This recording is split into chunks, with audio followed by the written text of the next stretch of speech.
आता नवी मुंबईमधून एक महत्त्वाची बातमी आलेली आहे। नवी मुंबईमधील एपीएमसी फळ बाजारामध्ये परदेशामधून आयात होणाऱ्या फळांच्या माध्यमातून अंमली पदार्थांची तस्करी होत असल्याचा गंभीर आरोप माथाडी कामगार नेते नरेंद्र पाटील यांनी केलाय। या आरोपानंतर एपीएमसी पोलीस गुन्हे शाखेच्या संयुक्त पथकाने मोठी तपास मोहीम राबवून 150 संशयितांना ताब्यात घेतलंय। त्यांच्याकडील नागरिकत्वाच्या कागदपत्रांची तपासणी सुरू असून योग्य ती कायदेशीर कारवाई करण्यात येईल असं पोलिसांनी म्हटलंय।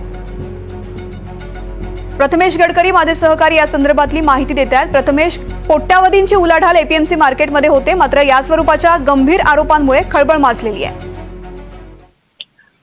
तृप्ती, खरं तर गेले काही 2-3 दिवसापासून नवी मुंबई पोलिसांची इकडे कोम्बिंग ऑपरेशन सुरू आहे आणि ते ठिकठिकाणी जाऊन या सर्व गोष्टींचा, अंमली पदार्थांचा शोध घेण्याचा प्रयत्न करतायत। आणि याच पार्श्वभूमीवर नरेंद्र पाटील, माथाडी कामगार नेते नरेंद्र पाटील यांनी एक गंभीर आरोप केला होता की तुम्ही फक्त इतर ठिकाणी अंमली पदार्थ न शोधता एपीएमसी मार्केटमध्ये देखील शोधावेत, कारण तिथे त्यांचा असा आरोप होता की परदेशी फळांची आयात केली जात असताना एपीएमसी मार्केटमधील कोल्ड स्टोरेजमध्ये मोठ्या प्रमाणामध्ये या परदेशी फळांच्या आडून अंमली पदार्थांची तस्करी केली जाते, असं त्यांनी खूप गंभीर आरोप केला होता। आणि त्यानंतर आज कुठेतरी एपीएमसी पोलीस गुन्हे शाखा यांच्याकडून सकाळपासूनच आज कोम्बिंग ऑपरेशन सुरू होतं। एपीएमसी फळ बाजार आणि एपीएमसी बाजार आवारातील 8ही कोल्ड स्टोरेज इथे कोम्बिंग ऑपरेशन हे करण्यात आलं आणि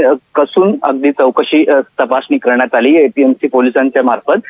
आणि त्यातून जवळपास 150 संशयित, म्हणजे ज्यांच्याकडे त्यांची वास्तव्याची, नागरिकत्वाची पुरेशी कागदपत्र नाही आहेत, अशा 150 संशयितांना आज पोलिसांनी ताब्यात घेतलेलं आहे आणि त्यांचे देखील कसून चौकशी एपीएमसी पोलिसांमार्फत करण्यात येते आणि त्यांच्या पुढील चौकशीनंतर त्यांच्यावर योग्य ती कारवाई करण्यात येईल असे पोलिसांकडून सांगण्यात आलेले आहे। निश्चित प्रथमेश, या बातमी संदर्भातले अपडेट्स घेत राहू। तुर्तास धन्यवाद संपूर्ण माहिती करता।